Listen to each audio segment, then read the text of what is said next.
The grandfather set up an old silenced sniper rifle. He had come for this small gang of untouchable thugs, but through the scope, the grandfather moved his aim to the bottle between the bully's legs. The grandfather slowly squeezed the trigger. The next second, the bully was badly wounded below the waist and screamed. The grandfather tucked the silenced sniper rifle back out of sight. He slipped on his hat and coat, then collected the spent shell. The grandfather whistled, then slowly walked out like nothing happened. Then, he blended in with old men playing chess nearby. Soon, medical help arrived, but the bully had suffered an irreversible injury below the waist. He did it after seeing his granddaughter break down in tears. It turned out the same small gang had targeted the grandfather's granddaughter a short while earlier, using the police chief's son's name to scare everyone off. The corrupt chief quietly held back the video and witness reports. So without evidence, the whole gang avoided charges and walked away. Hearing the news, the girl lowered her head, and tears kept falling. The following morning, the grandfather pinned on every medal and went to see the local prosecutor. But the prosecutor barely looked up and brushed him off coldly.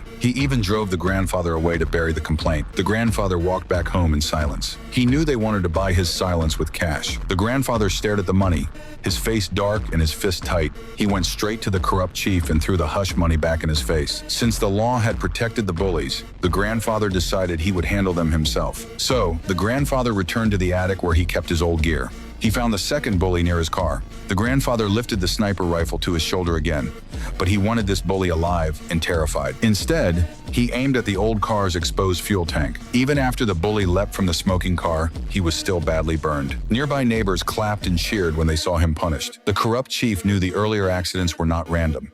Fearing his son was next, he warned him not to go out. The guy knew he was probably the grandfather's next target. He shoved a flower pot against the window and yanked the curtains shut. Then he curled up on the sofa with the rifle, terrified the grandfather would come for him next. The corrupt chief went straight to the grandfather and threatened him to stay away from his son. The corrupt chief panicked, fearing the grandfather had men outside. He hurried back to the house where his son was hiding.